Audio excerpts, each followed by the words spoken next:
Principal, Mme la députée de Repentigny. Monsieur le Président, des centres de la petite enfance envisagent actuellement de couper les dîners et les collations des enfants. Et ceci n'est pas un poisson d'avril. Le service de garde subventionné dans les CPE doit normalement inclure le repas du midi et les collations des enfants. Encore une fois, avec les libéraux, c'est payer plus, obtenez moins. On ne doit pas couper dans les services aux enfants. La ministre de la Famille a dénoncé hier sur Facebook les intentions des CPE de couper dans les repas. Dénoncer sur Facebook n'est pas suffisant. Il faut dès maintenant que la ministre fasse parvenir une directive claire aux CPE pour les informer que s'ils coupent les repas des enfants, il va y avoir des conséquences et des pénalités financières. Est-ce que la ministre de la Famille s'engage à faire parvenir dès aujourd'hui cette directive par écrit à tous les CPE du Québec? Bravo. Madame la ministre de la Famille.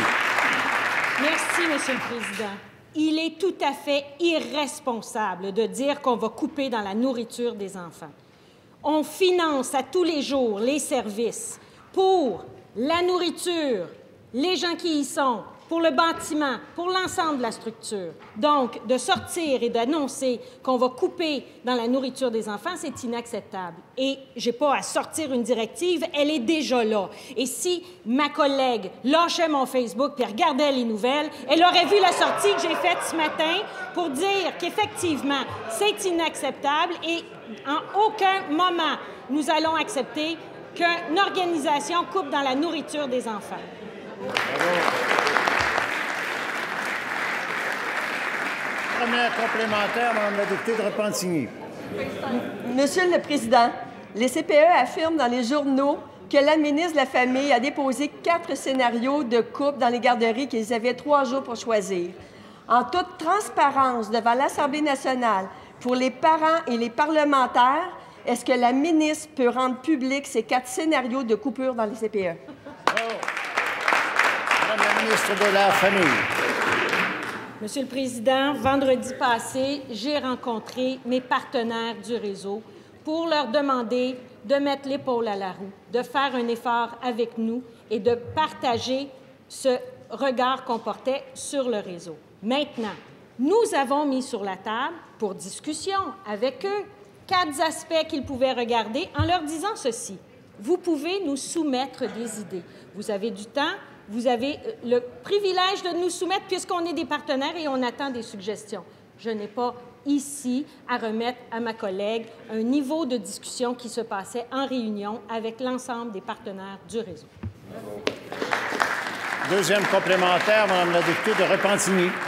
Monsieur le Président, à chaque fois qu'il est question de transparence, on voit que les principes libéraux fondent comme neige au soleil. J'ose espérer que l'abolition des lunchs dans les CPE ne faisait pas partie des scénarios soumis au réseau. Est-ce que la ministre, par souci de transparence, peut faire taire ces rumeurs, rassurer les parents et rendre public ces 4 scénarios de coupure? Madame la ministre de la Famille. Monsieur le Président, je réitère le fait qu'on a rencontré nos partenaires, on a eu des échanges intéressants. Je n'ai pas fini d'en avoir, Monsieur le Président. Je vais en avoir à tous les jours. On est en contact parce qu'on veut faire ensemble un réseau fort et constructif pour l'ensemble des familles du Québec. C'est ce à quoi je travaille et les partenaires sont au rendez-vous pour cet aspect. Monsieur le Président, la seule question de ma collègue, c'est de rendre public, oui ou non, ces mesures. Elle peut le faire sur son Facebook. On va aller voir sur le transparence. Vous pouvez continuer, Madame la ministre, sur la question. Monsieur le Président, si ce n'était pas des articles dans les journaux et l'article 79, mes collègues resteraient assis.